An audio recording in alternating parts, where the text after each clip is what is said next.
Look what I finally saw. Star Wars Rise of Skywalker. Star Wars Episode 9, The Rise of Skywalker. Finally! Wait, and with that said, happy Star Wars Day. Happy May the 4th be with you day. Wait, and when we're about to talk about this new Star Wars episode, and before I talk about this one, I might as well go quickly on what I thought about the other Star Wars movies that came out that was part of the sequel trilogy. Wait, Episode 7, The Force Awakens, which you already know my review. It was the first Star Wars movie I ever saw in theaters. I absolutely love it. And stuff. Episode Episode 8, The Last Jedi, I really did not get the hate for it. Like, even after watching the 8th episode the other day, like, I really did not get the hate for it. Like, at all cost. I really don't. Well, I know the casino part did drag a bit, but did not give a crap about the hate about it. I absolutely loved it even more. This one really interests me because a lot of people are now saying that this is the worst Star Wars movie. Really? You think with her, or you think that this is the worst Star Wars movie? What? Yeah, it's pretty obvious that I really friggin' extremely love this movie, man. This is what I really wanted to see, and now I wish I went back in time. Much like how I talked about Solo, I wish I could just go back in time and actually see this movie on the big screen right now. Maybe even see it in IMAX. But, oh my god. I am so buying this on Blu-ray.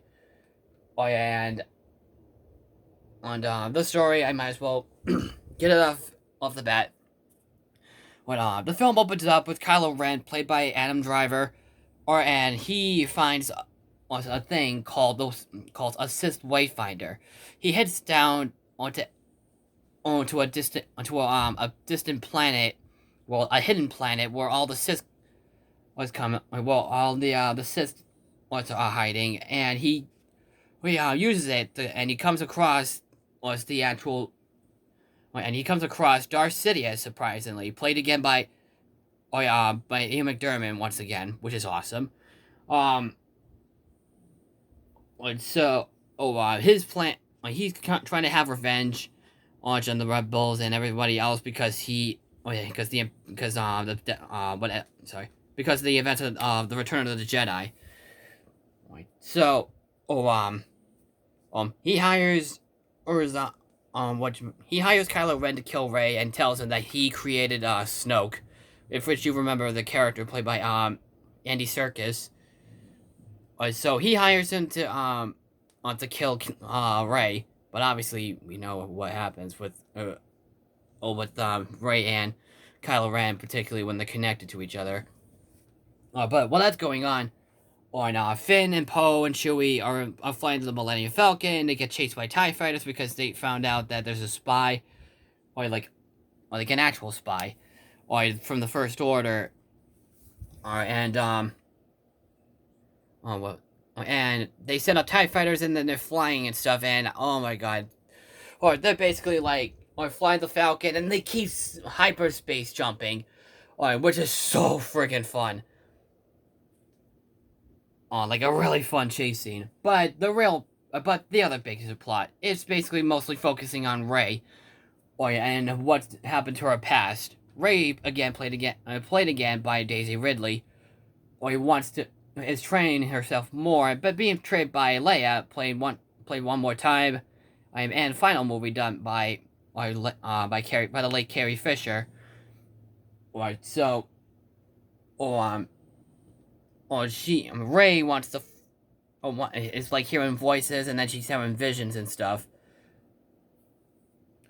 So basically, they find out that Darth Sidious has returned, so they set out to find this dagger. They find, along the way they come across some other characters like Lando Calrissian, played again by Billy D. Williams. An old friend of Poe Dameron, played by Kerry Russell. If you remember her from one of the shows, I don't know too much, but I do remember her being in the Disney film, on bedtime stories. Like, and she was the school teacher, or which is actually pretty neat. Like, so, or, and that's actually a very funny twist, as or something, since Poe and on Kerry Russell's character, or know about, and they do come across some other their obstacles, and then they do get onto the second Death Star that was destroyed, and on Rey must have to face Darth Sidious and stuff, and on the Resistance has to fight out this massive fleet of Star Destroyers. Well, it's because Darth Sidious is trying to create a new order called the Final Order. So, well, it's pretty obvious that a good guy versus bad guy, and the good guy always wins. And that's what basically happens in this film. The journey that they do go across, particularly with Rey, is so much fun to watch. It is beyond entertaining, to see.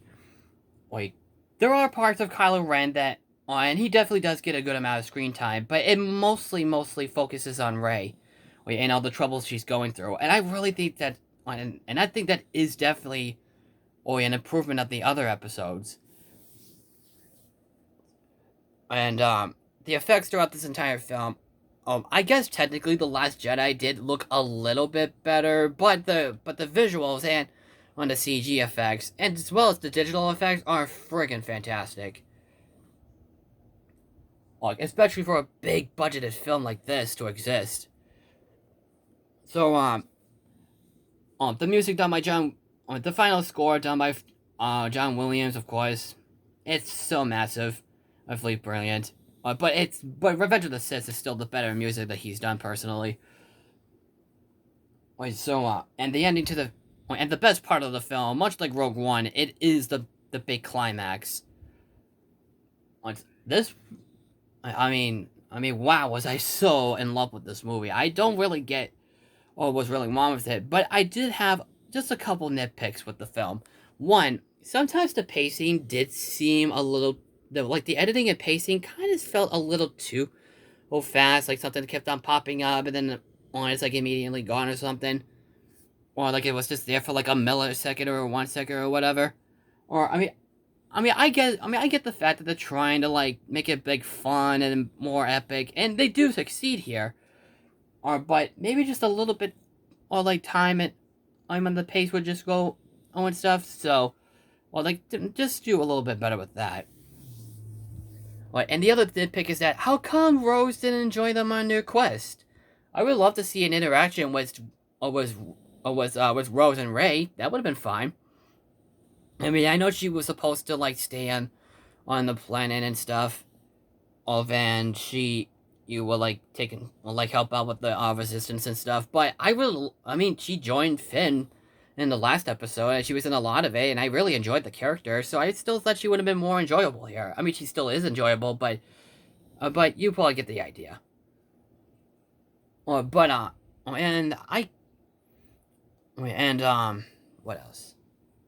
Nah, whatever. Alright, so I will talk. I guess I could spoil it, all the movie right now, really quick. We already, since a lot of people have already seen it, so here we go. Here's the biggest twist in the movie. Darth Sidious, Rey is Darth Sidious's grandfather. She's a Palpatine, which really does shock me. And plus, I really like the idea that they don't make Kylo Ren and Rey both related or anything, like they're not brother and sister or cousins or whatever. Or I actually do like that idea that they're not like related at all. But their families were like connected to each other and stuff. But so,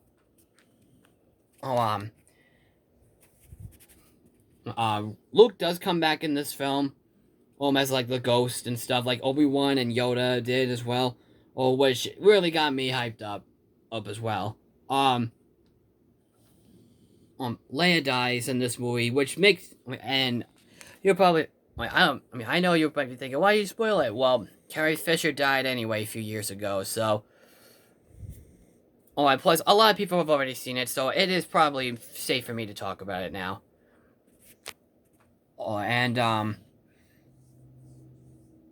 the big fight, like seeing Rey, oh yeah, like on the ground, and Darth Sidious is like using this big thing of lightning because he found out that the Force duo on both Rey and Ben Solo, or well, Kylo Ren, on was able to like recreate him once again as his regular form, and stuff. So, he uses a big thing of his Force lightning to disable a big fleet of of, of resistance ships. And remember in Avengers Endgame, him that ending to that, or that big climax was like really starting to begin on a lot of the Avengers characters, or like all the Marvel heroes come into battle and stuff. Also those portals. This one has a lot of ships, like a massive fleet of ships, when it's coming out of hyperspace, always to help up with the resistance. And it's similar like that, but I personally don't mind because it's really freaking cool. Oh, because they are battling a massive fleet of Star Destroyers with underbelly cannons to destroy a planet. And when Rey, he is like what do you call it? Rey is like laying on the ground. She is like trying to hear the voices of the Jedi from the past to be with her. And holy smokes, basically everybody was in it. Was in her, was in on this, like, you name it. Hayden Christensen as Anakin, Ewan McGregor as Obi-Wan Kenobi, and on Qui-Gon Jinn is played again by Liam Neeson. Kanan from friggin' on Rebels, played again by Freddie Prinze Jr. or was one of the voices, which is still basically Kanan, and that's a voice. Was of course Yoda, or played again by Frank Oz. Was Mace Windu, of course done by Samuel L. Jackson. On Ahsoka Tano, if I remember. Well, yeah, Ahsoka. Yeah, I think Ahsoka was in this as well. Oh, like as the voice. But and basically she gets up due to the voices of the Jedi, to like stop the Emperor, and kind of like like that's still the same stuff like in Avengers Endgame and stuff, but basically let's just say that Rey finished off what Mace Windu did to the Emperor and really destroyed him, like in Revenge of the Sith. But so, and the final, and I got two more to spoil. Oh, Ben Solo dies, like when he heals up Rey, and stuff, and that's when they kiss, he dies. And then at the end, when Rey uses the Falcon to go to Tatooine, and buries Luke and Leia's lightsaber, because she made her own on a lightsaber hilt, and it's yellow. The light of the saber is yellow, and she calls herself Rey Skywalker, which I personally don't mind at all. So that's all I have to say. I was so in love with The Rise of Skywalker. I'd probably say this is the best of this new trilogy, and I think it's the most underrated Star Wars movie ever, and easily both this and Avengers Endgame are my favorite films of this year. So I will be doing a list soon. I just need time, and I am definitely buying this on Blu-ray. Since it's on sale on Amazon right now, I'm definitely buying it. So, that's it. If you have seen this episode of Star Wars, what did you personally think? Comment below. Follow me on Twitter, Facebook, and Instagram. I personally think it's a masterpiece, like a real masterpiece. I think the rest of the sequel trilogy is a masterpiece, especially this new episode. I was never bored. I was never angry. I really brought a huge smile to my face from 1 minute to the end.